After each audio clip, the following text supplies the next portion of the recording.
মিলাদ কিয়াম জায়েজ আছে, এটা একবার কোনো দলিলই নাই, এগুলি ভুয়া জিনিস। মিলাদও নাই, কিয়ামও নাই, ভুয়া জিনিস।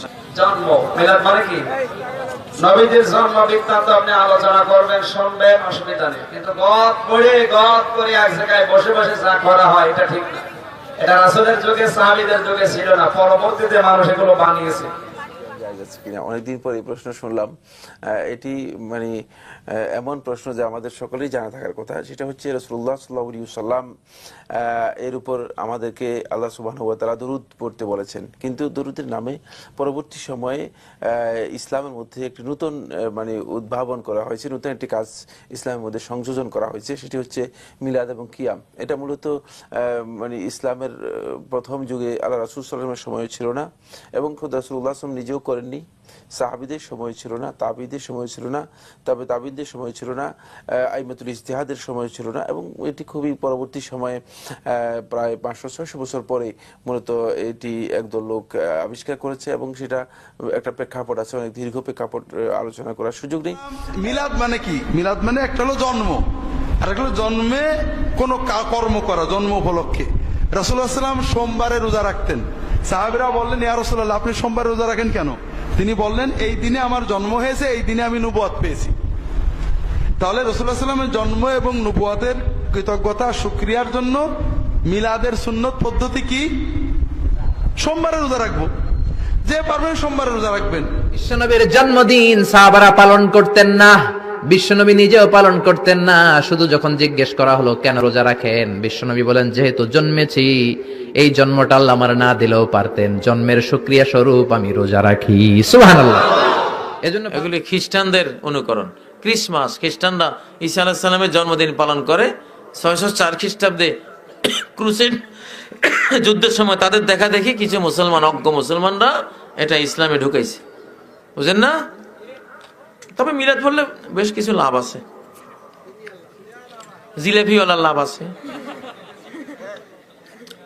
আগরবাতিওয়ালার লাভ আছে, মিলাদ যে পড়ায় তার লাভ আছে, কিন্তু কপাল পড়া গৃহস্থের কোনো লাভ নাই, তার দুনিয়াও গেছে, আখেরাতও নেই। মিলাদের মধ্যে কয়েকটি বিষয়ের সম্পৃক্ত রয়েছে। একটা হলো মিলাদের মধ্যে আল্লাহ রাসূল সাল্লাল্লাহু আলাইহি ওয়াসাল্লামের উপর কিছু দুরূদ শরীফ পাঠ করা হয়। তো দুরূদ শরীফ পাঠ করা এটি তো অবশ্যই একটি বরকতময় আমল, অনেক সওয়াবের একটি আমল। আল্লাহ রাসূল বলেছেন, তিনি দোয়া করেছেন, মান সাল্লা আলাইয়া ওয়াহিদাতান সাল্লাল্লাহু আলাইহি আশরান, যে ব্যক্তি আল্লাহর নবীর উপর একবার দুরূদ শরীফ পাঠ করবে, আল্লাহ পাক তার উপর 10টি রহম নাজিল করবেন। সুতরাং দুরূদ শরীফ পাঠ করা অত্যন্ত ফজিলতের একটি আমল এবং একটি অত্যন্ত বরকতের আমল, এবং আল্লাহ পাকের পক্ষ থেকে রহমত পাওয়ার একটি আমল। এটি হলো যদি বলেন যে দুরূদ শরীফ পাঠ করা ভালো কাজ, কিন্তু আমাদের সমাজে দুরূদের সঙ্গে নানা ধরনের বিভিন্ন কাব্য এবং গীত এবং সম্মিলিতভাবে একসঙ্গে এক সুরে মিলিয়ে পড়াটাকে এটাকে একটি আনুষ্ঠানিক রূপ দেওয়া হয়েছে। এর কারণে দেখা যায় যে দুরূদের উচ্চারণের মধ্যে অনেক বিকৃতি তৈরি করা হয়, যাতে অর্থের বিকৃতি ঘটে যায়। তো মিলাদের এই যে রূপটা, যে সম্মিলিত কণ্ঠে তারপরে দুরূদ শরীফের যে উচ্চারণ, এটাকে বিকৃত করে যেটা পাঠ করা হয়, এটি সম্পূর্ণ নিষিদ্ধ, গর্হিত এবং গুনাহের কাজ হবে। ভাই, মিলাদের মধ্যে যা পাঠ করা হয় সেটা হলো বহুলাংশে পাঠ করা হয় নবীজির প্রতি দুরূদ। নবীজির প্রতি দুরূদ পাঠ করা এটা ভালো কাজ না খারাপ কাজ? শুধু কি ভালো কাজ?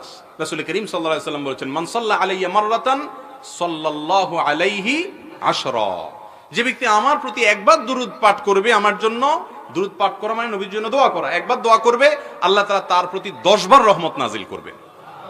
এই জন্য দুরূদ পাঠ করা ভালো জিনিস, কিন্তু দুরূদ পাঠের জন্য একত্র হওয়ার নাম হলো মিলাদ। দুরূদ পাঠের জন্য সবাই একত্র হওয়ার নাম কি? মিলাদ।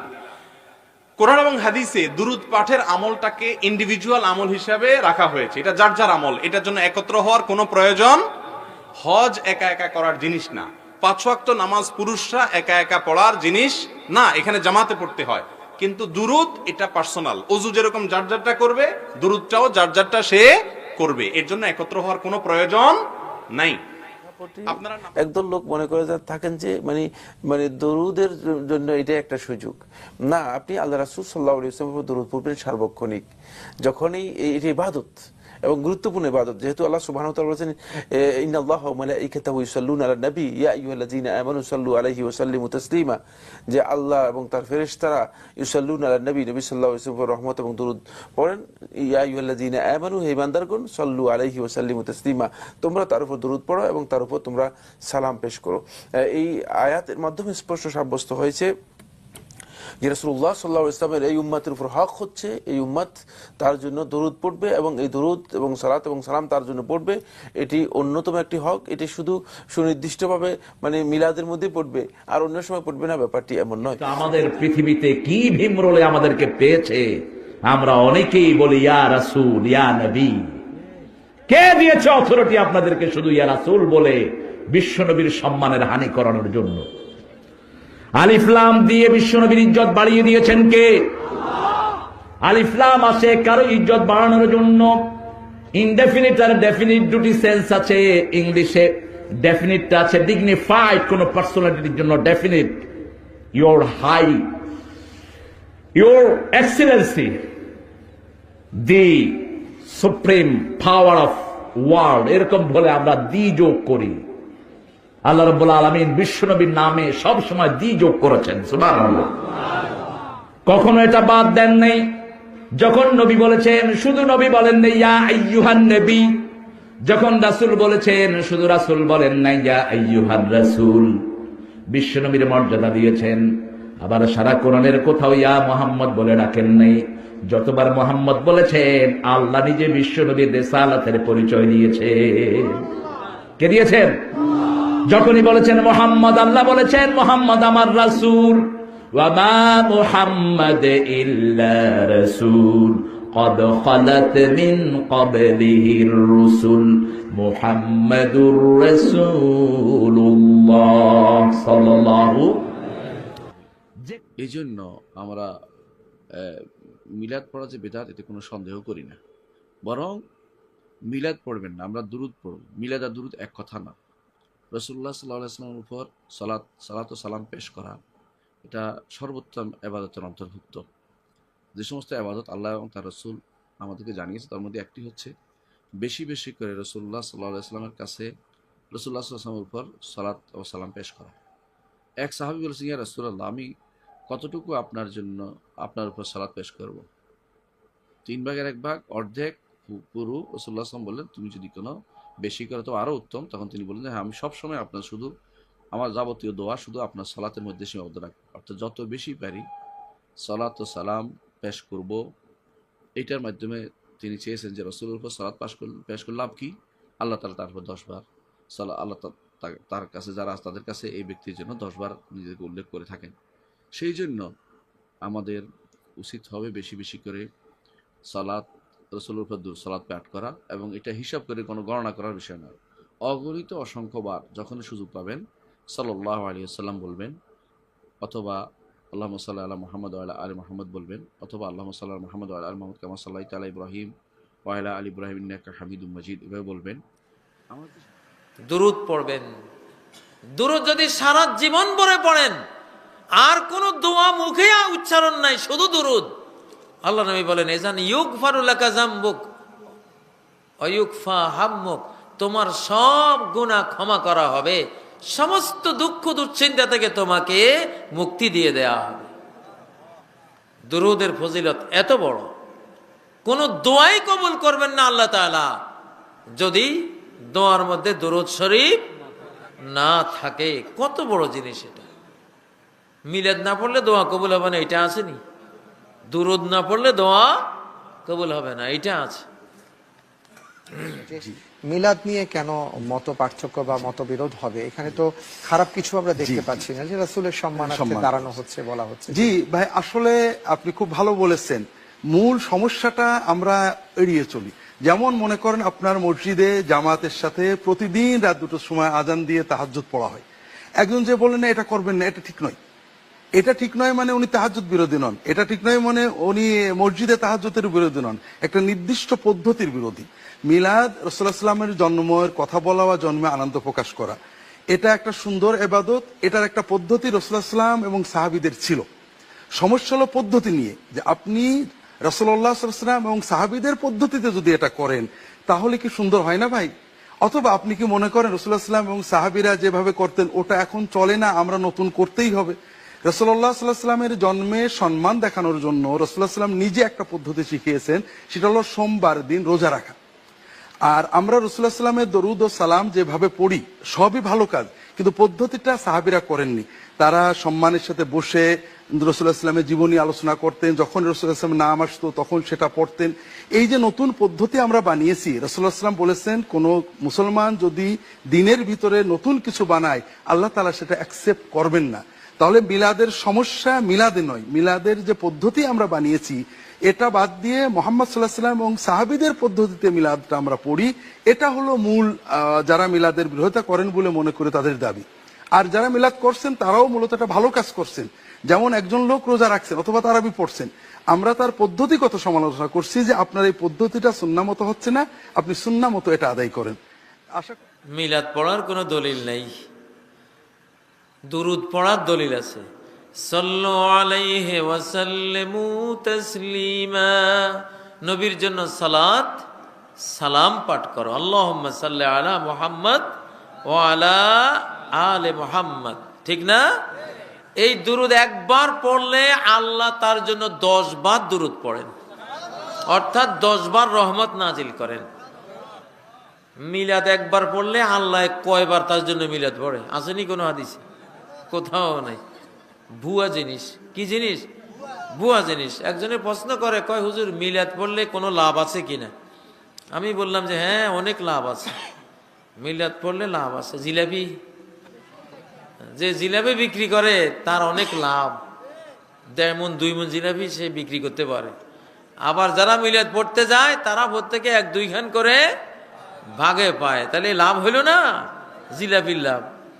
পরকালে না হয় জাহান্নামে যাবে বেদাত করার কারণে, সেটা অন্য হিসাব, কিন্তু দুনিয়াতে তো লাভ হয়েছে কিছুটা। আবার আগরবাতির সুবাস, ঠিক না? আবার কিছু সুরসার এগুলি আছে, আছে কিনা? আরে বাবা, জাল নোট যতই চকচক করুক, জাল নোট নিয়ে ধরা পড়লে 14 বছর জেল।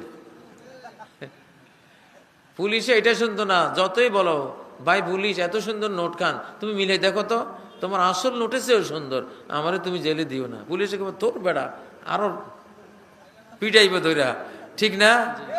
হ্যাঁ, সরকারি নোট জাল করছ, তোর টাকশাল কোথায়, মেশিন কই বাইর কর, ঠিক না? মিলাদ হলো এটা জাল, এটা কি জাল নোট। এটা নিয়ে যদি কবরে ধরা খান, বহুত বড় খবর আছে, এক্ষুনি তওবা করে কবরে যান। বলেন ইমাম মালিক বলেন কেউ কোন একটা বেদাত করছো, বেদাত করে কয় যদিও এটা আলেম ওলামারা না করে কিংবা নবী হাদিসের মধ্যে নাই, তারপরে জিনিসটা খারাপ না, জিনিসটা তো ভালো হয়েছে। খারাপ কি কি হয়েছে? যেমন ইয়া নবী সালাম আলাইকা, সবাই মিলে এই কাজটা করলো, এটা কি খারাপ? কয় এটা খুব সুন্দর, তাল দিতে অসুবিধা, সালাম দিল কি সুন্দর, অসুবিধা কি? আবার পরে জিলাপিও পাওয়া যায়, দুনিয়াও আছে আখিরাতও আছে। ওই আর হাসানাতান, হ্যাঁ মিলাদ থেকে না করে নবীদের সালাম দেয় জাফরি, এগুলো কি করে মিলাদ থেকে না করতেছে? আরে জাফরি তো মিলাদ থেকে না করে, কিন্তু দুরূদ থেকে কি করে নাই? সালাম থেকে না, নবীদের সালাম দিবে, কিন্তু এইভাবে নবী সাল্লাল্লাহু আলাইহি ওয়াসাল্লাম করেন নাই, তার সাহাবায়ে কেরাম করেন নাই, তাবেঈনরা করেন নাই, তাবেঈন করেন নাই, আপনার আবু হানিফাও করেন নাই। তারপরে বুখারী, মুসলিম, আবু দাউদ, নাসাই, কোনটায় যাবেন? পারবেন দেখাইতে? পারবেন না। তাহলে এই সমস্ত শয়তানি আর বান্দরামি করা হয় থাকে, এটি যেহেতু সুন্নাহ দ্বারা সাব্যস্ত হয়নি এবং এটি যেহেতু রাসূলুল্লাহ সাল্লাল্লাহু আলাইহি ওয়াসাল্লামের অনুমোদনের মাধ্যমে এটি ইবাদত হিসেবে সাব্যস্ত হয়নি, সুতরাং ইবাদত হিসেবে যদি কেউ এটি পালন করে থাকে তাহলে কোনো সন্দেহ নেই তিনি একটি বেদাত করলেন। যেহেতু বেদাত একটু ভয়ঙ্কর বিষয়, যে রাসূলুল্লাহ সাল্লাল্লাহু আলাইহি ওয়াসাল্লাম বলেছেন কুল্লু বিদআতিন দালালাহ, সমস্ত বেদাতি মূলত বিভ্রান্তি, ওয়া কুল্লু দালালাতিন ফিন্নার, আর যত বিভ্রান্তি আছে সমস্ত বিভ্রান্তি জাহান্নামে যাওয়ার কারণ, জাহান্নামে প্রবেশের কারণ। এই প্রসঙ্গে আমাদের দেশে যেটা মিলাদ নামে যেটা করা হয়, কয়েকজন মিলে বসে বসে বা কয়েকজন মিলে টেনে টেনে, কতক্ষণ টানা, কতক্ষণ উঠা, কতক্ষণ দাঁড়ানো, কতক্ষণ বসা, এই জাতীয় সবগুলি বেদাত। এগুলি আসলে করা যাবে না, এগুলি হারাম। প্রত্যেকে তার মতো করে রাসূলুল্লাহ সাল্লাল্লাহু আলাইহি ওয়াসাল্লামকে ভালোবেসে এবং তার প্রতি দুরূদ পেশ করার মাধ্যমে তার নিজের উপকার হবে, এটা মনে রাখতে হবে, এটা এটা এটা হচ্ছে সঠিক পদ্ধতি, এটা আমাদের খেয়াল রাখতে হবে। মিলাদের মধ্যে দুরূদ পড়তে পড়তে নবীর সম্মানে দাঁড়ায় যাওয়া, এটার নাম হলো কিয়াম।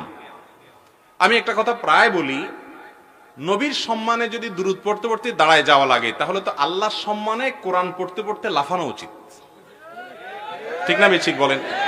নবীর সম্মানে দুরূদ পড়তে পড়তে যদি দাঁড়ায় যাওয়া লাগে, তাহলে তো কোরআন তেলাওয়াতের সময়, কোরআন আল্লাহর কালাম, ওইটা করার সময় তো ফ্যানে ঝুলে থাকা উচিত।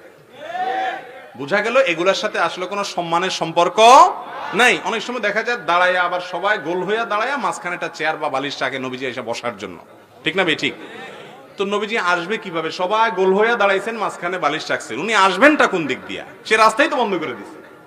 বোঝা গেল এগুলো কোনো সঠিক কাজ না। তবে হ্যাঁ, আমাদের যে সমস্ত ভাইরা নবীজির মহব্বতে এই কাজগুলো করছেন, আমরা তাদেরকে ভালোবাসা দিয়ে বোঝাবো এগুলোর কারণে এলাকাতে মারামারি, হানাহানি, গন্ডগোল, ফাসাদ করা জায়েজ নাই। প্রয়োজনে মিলাদ করুক তাও ভালো, কিয়াম করুক তাও ভালো, কিন্তু ঝগড়া করবেন না। মিলাদে আরেকটা কাজ আছে আপনারা বলেননি, সেটা হলো ওয়াজ, নসিহত, নবীজি দরুদ পড়া, জীবনী আলোচনা করা, এগুলো ভালো কাজ। এগুলো সাহাবায়ে কেরাম মিলাদ নামে করতেন না, জিকির, সিরা, শামাইল, হাদিস নামে করতেন, সেইভাবে করাই ভালো। আর যদি আমরা এগুলো কিছু করি, সুন্নত পদ্ধতি করবেন। কিয়াম করবেন, কিয়াম কি জন্য করবেন? কোমরে ব্যথা হওয়ার কারণে। যদি কারোর কোমর ব্যথা হয়ে যায়, দরুদ শরীফ পড়তে পড়তে দাঁড়াতে পারে, সমস্যা নেই। কি জন্য করবেন? আপনি হঠাৎ করে কিয়াম মিলাদ পড়তে পড়তে নবীজির মহব্বতে অস্থির হয়ে দাঁড়িয়ে পড়েছেন, তাও তো না, আপনি অভিনয় করছেন। আমি দাঁড়াই পড়েছি নবীজির সম্মানে, এটা অভিনয়, এটা বানোয়ার, এটা ঠিক না। কেউ কেউ করেছেন, আলহামদুলিল্লাহ। এটার মাধ্যমে অনেক সুন্নতের বাইরে যাই করবেন। সাহাবীরা জীবনভর দরুদ সালাম পড়েছেন, কেউ দাঁড়াননি। তাবেঈনরা করেছেন, আমাদের চায়ের ইমাম করেছেন, চায়ের পিরানি পীর, কেউ কিয়াম করেনি কোনোদিন। জীবনভর তারা দরুদ সালাম পড়েছেন বসে বসে। তৃতীয় যে বিষয়টি রয়েছে মিলাদের সঙ্গে, সেটি হলো একটি আকীদার ব্যাপার। ধারণা করা হয় যে যেখানেই মিলাদ হয় বা যেখানেই আল্লাহ নবীর উপর দুরূদ পাঠ করা হয়, সেই মজলিসে আল্লাহ নবী হাজির হয়ে যান, সুতরাং নবীকে হাজির নাজির মনে করা হয়। এটিও কোরআন সুন্নাহর সঙ্গে সম্পূর্ণ বিপরীত, কোরআন সুন্নাহর সঙ্গে সাংঘর্ষিক একটি আকীদা এবং বিশ্বাস। আল্লাহ পাক রব্বুল আলামিন তো আল্লাহ রাসূল সাল্লাল্লাহু আলাইহি ওয়াসাল্লামের কোন উম্মত যখন নবীজির উপর দুরূদ পাঠ করে, তো সেই দুরূদ আল্লাহর নবীর কাছ পর্যন্ত পৌঁছে দেওয়ার জন্য একদল ফেরেশতা নিয়োজিত করে রেখেছেন। সেই ফেরেশতারাই সারা দুনিয়ার উম্মতের পক্ষ থেকে দুরূদ এবং সালাম নবীজির রওজা পর্যন্ত, নবীজির কবর পর্যন্ত নিয়ে পৌঁছে দেন। কাজে নবী সেখানে হাজির হয়, এই ধরনের আকীদা রাখা এটি একটি বিদআহ আকীদা এবং এটি একটি ঈমান, এটি একটি বিশুদ্ধ, এটি একটি অশুদ্ধ আকীদা, এটি একটি ভুল আকীদা। এটির মাধ্যমে একজন মানুষের আকীদা নষ্ট হয়ে যায়। কাজেই নবীজিকে হাজির নাজির জানা, নবীজি মিলাদ মাহফিলে, মিলাদের মজলিসে হাজির থাকেন, নবীজি সমস্ত জায়গায় সারা দুনিয়ায় একই সঙ্গে বিরাজমান থাকেন, এই ধরনের বিশ্বাস এটি অবশ্যই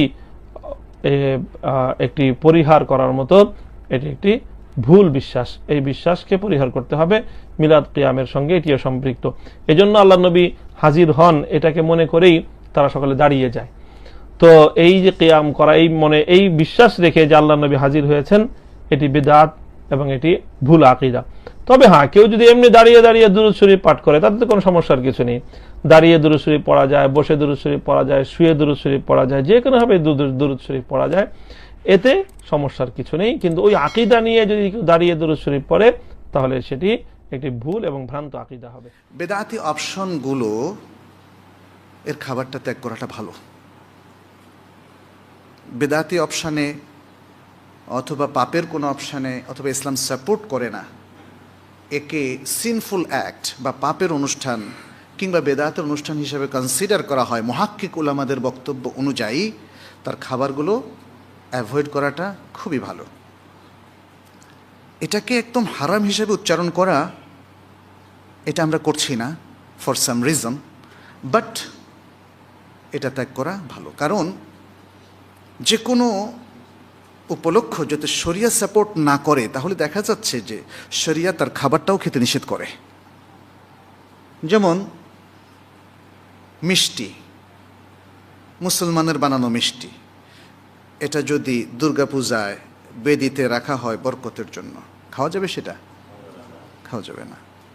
তাহলে হালাল খাবারটা অকেশনের সাথে মিক্সড হয়ে এটা একটা অপবিত্র জিনিসে পরিণত হয়েছে।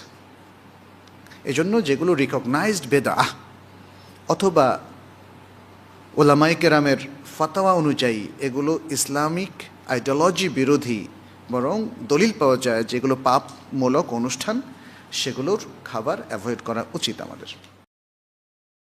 দরুদ পাঠ করা ফরজ, মিলাদ পড়া ফরজ, কিয়াম করা ফরজ, আল্লাহর রসুলের সাথে আল্লাহর রসুলকে কিয়াম করে সালাম দেওয়া ফরজ।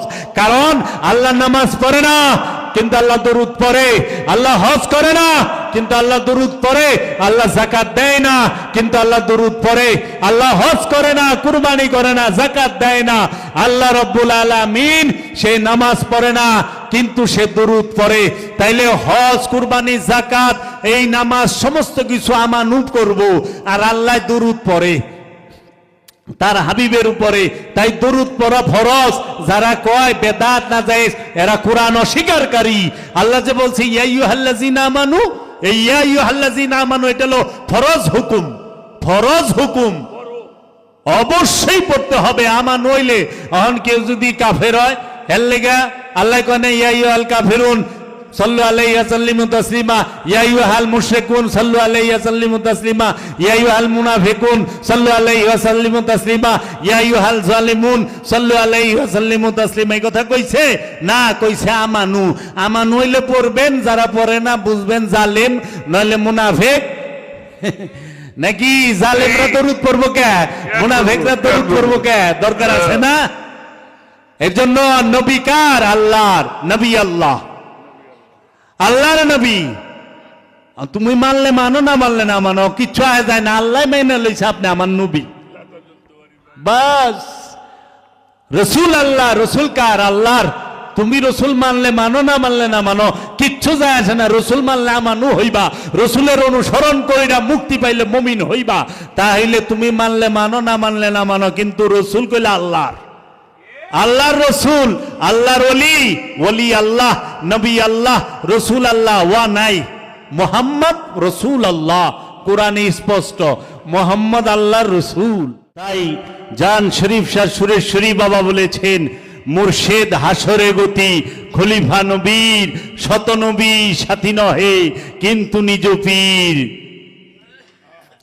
মুর্শেদ হাসরে গতি, খলিফা নবীর শত নবী সাথী নহে কিন্তু নিজ পীর।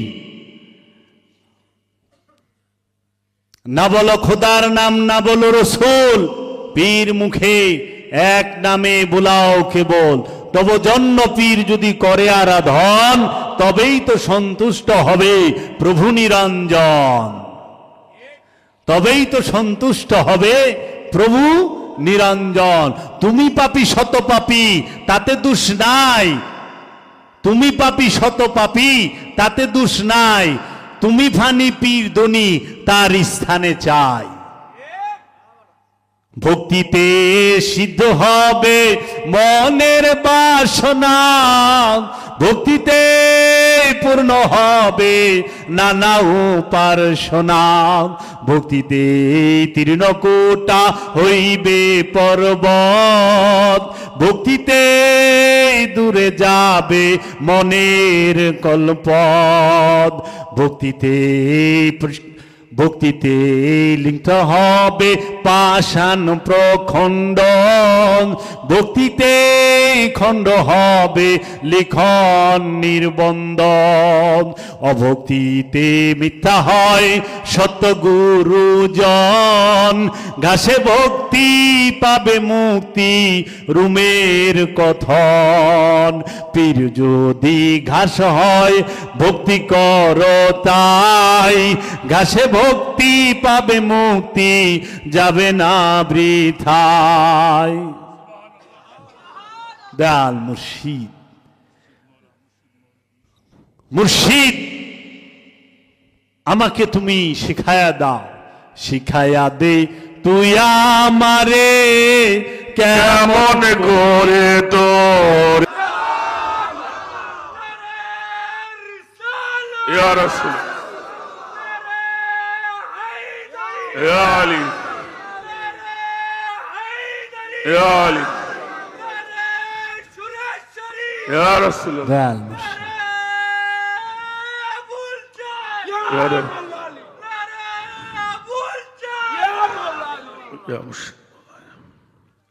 মুর্শিদকেই বলতে হবে, দয়াল মুর্শিদ আমারে তুমি শিখায়া দাও, আমি কেমন করে তোমারে ডাকি। মুর্শিদ যেভাবে শিখাইব ওইভাবেই ডাকতে হবে, ওইভাবেই ডাকতে হবে। তো মুর্শিদের কাছেই বলতে হবে। তাই তোমরা কখনোই এই কথা বুঝো না, এই কথা মনে কইরো না মুর্শিদ রসুল থেকে আলাদা। রসুল থেকে মুর্শিদ আলাদা নয়, আর রসুল আল্লাহ থেকে আলাদা নয়। কুরআন বলতেছে সূরা নিসার মধ্যে, ওয়ায়ুরিদুনা আইয়ুফারিকু বাইনাল্লাহি ওয়া রাসূলি উলাইকা হুমুল কাফিরুনা হাক্কা। ওয়া এবং ইউরিদুনা যারা মনে মনে ইরাদা করে, ইচ্ছা করে, মনে মনে চিন্তা করে, আইয়ুফারিকু ভাগ করে, বাইনাল্লাহি আল্লাহর মধ্যে, বাইনা মধ্যে আল্লাহি আল্লাহর মধ্যে, ওয়া এবং রাসূলিহি রাসূলের মধ্যে, যারা মনে মনে ইচ্ছা করে আল্লাহ এবং আল্লাহর রাসূল আলাদা, উলাইকা হুমুল কাফিরুনা হাক্কা, সেই 100% কাফির। তাই দয়াল বাবা লালন সাইজি বলেছেন, যিনি মুর্শিদ তিনি রসুল, ইহাতে নেই কোনো ভুল, খোদা সে হয়, ইহা লালনে না কয়, কোরআনে কয়, কোরআনে কয়, কোরআন। মুর্শিদকে দেখা তু নিশানে বেনিশা হে, তুমি তোমার তুলনা, তোমার তুলনা আর কারোর সাথে হয় না। তু বাহারে সরমদি, তুমি মোহব্বতের সমুদ্র, তুমি রহস্যের সমুদ্র, তুমি জ্ঞানের মহাসমুদ্র, তুমি প্রেমের মহাসমুদ্র। তেরে দর পে সেজদা করনা, তোমার দুয়ারে মুর্শিদ সেজদা করা, তোমার দুয়ারে সেজদা করা, তুঝে ইয়াদ করকে রোনা। ওগো আমার মুর্শিদ, তোমাকে মনে করে চোখের জল ফালানো, यही मेरी बंदगी है, यही मेरी नमाज, यही मेरी बंदगी। এটি আমার নামাজ, এটি আমার বন্দেগী। কোথায়? মুর্শিদের চৌখাটে সেজদা করা এবং মুর্শিদকে याद करके मुर्शिদের ধ্যানে খেলে থেকে চোখের জল বাসানো, এটাকেই সালাত, এটাই তোমার সালাত, এটাই আশিকের সালাত, প্রেমের সালাত। তাই এই খাজা বাবার কালাম এটা, তু নিশানে বেনিশা হে তু বাহারে সরমদি। তখনই আশিক বলে, तेरी शक्ल में हूँ मेरे जान तू है, तेरी शक्ल में हूँ मेरे जान तू है, मैं तेरा पता, मैं तेरा पता, तू मेरा पहचान है। तेरी शक्ल में हूँ, आए देख আমি কার চেহারা হয়ে গেছি, আমি কার চেহারা হয়ে গেছি। তোরা চায়া দেখ আমি আমার মুর্শিদের চেহারা হয়ে গেছি। তেরি শক্ল মে হুঁ, তোমার চেহারাটাই হচ্ছে আমি। মেরি জান তু হ্যায়, ওগো আমার মুর্শিদ, আমার প্রাণ হচ্ছ তুমি, আমার জীবন হচ্ছ তুমি। মে তেরি পাতা, তোমার ঠিকানা হইলাম আমি, আমার কাছে আইলে তোমাকে পাওয়া যাবে। मैं तेरा पता, तू मेरी पहचान है, तुम्ही अमार परिचय। जब से कभी उफ ना करना, जब से कभी उफ ना करना, चाहूं मैं बर्बाद हो जाना। আপন মুর্শিদের মোহব্বতে যদি ধ্বংস হয়ে যাও, বরবাদ হয়ে যাও, জবান দিয়া উহ শব্দ করো না, আহ বলা যাবে না, আহ বলা যাবে না। ये नमाज़े आशिकी, ये আলাগ। नमाज़े आशिकी, आशिকের নামাজ এটা ভিন্ন, ইহা উহ করনা হারাম হ্যায়। মুর্শিদের সাথে সালাতে দাঁড়ালে সমস্ত কিছু ধ্বংস হয়ে গেল, উফ করা যাবে না। ये मकामे आशिकी, यहाँ उफ करना हराम है। এইটা প্রেমের রাজ্য, প্রেমের রাজ্যে উফ করা হারাম। প্রেমের রাজ্যে উফ করে না। প্রেমিক যদি তুমি তোমার মুর্শিদের সামনে যাও, তোমার নজরের দিকে মুর্শিদ তাকায়া দেখবো তুমি যে বরবাদ হয়ে গেছো, তুমি যে শেষ হয়ে গেছো, নিঃশেষ হয়ে গেছো। এই মাকামে আশিকি এটা ভিন্ন মাকাম। মুর্শিদের সামনে গেলে মুর্শিদ নজরের দিকে চাইলেই বুঝতে পারে শেষ হয়ে গেছে। প্রেমী মোহব্বত বেজবান, মোহব্বতের জবান নাই কিন্তু শক্তি অনেক। মোহব্বতের জবান নাই, বেজবান। মোহব্বত করতে হয় ঠোঁট বন্ধ কইরা, চোখ বন্ধ কইরা। এর জন্য গুরু হয় বুবা আর শিষ্য হয় বয়রা। কারণ মোহব্বতের রাজ্য, গুরু বলে না আর শিষ্য শুনে না। এই রাজ্যে সবাই আসতে পারে না। মোহব্বতের দরজা ভিন্ন, মোহব্বতের রাজ্য ভিন্ন। মোহব্বতে কি বলে, ইশকে আলী তো কালান্দার বানে, ইশকে হুসাইনি তো সর কটায়ে, ইশকে হুসাইনি সর কটায়ে, ইশকে আলী কালান্দার বানে আর ইশকে ইলাহি দর পে বুলায়। আল্লাহর মোহব্বত, রবের মোহব্বতে রব তোমাকে রবের কাছে ডেকে নিবে। আর যদি তুমি মাওলা হুসাইনের মোহব্বতে পড়ো, তাহলে মাওলা হুসাইনের মোহব্বতে পড়লে যারা মাওলা হুসাইনের প্রেমিক হয়েছে তারা সবাই কল্লা কাটায় দিছে। ইশকে ইলাহি তো দর পে বুলায়ে, ইশকে হুসাইনি তো সর কো কাটায়ে, ইশকে আলী তো কালান্দার বনে। মাওলা আলীর প্রেমিক যিনি তিনি কালান্দার হয়ে যায়, আর মাওলা হুসাইনের প্রেমিক যিনি তিনি কল্লা কাটায় দেয়। আর আল্লাহর হাবিবের প্রেমিক যিনি তিনি কি করেন, রবের প্রেমিক যিনি দরপে বুলায় মেরাজ হয়, মেরাজ হয়। তাহলে হুসাইনি প্রেমিক হবেন না, আলী প্রেমিক হবেন না, তে এলাহি কাছে কেমনে ডাকবো? মেরাজ কেমনে হইব? নামাজ পড়ে মেরাজে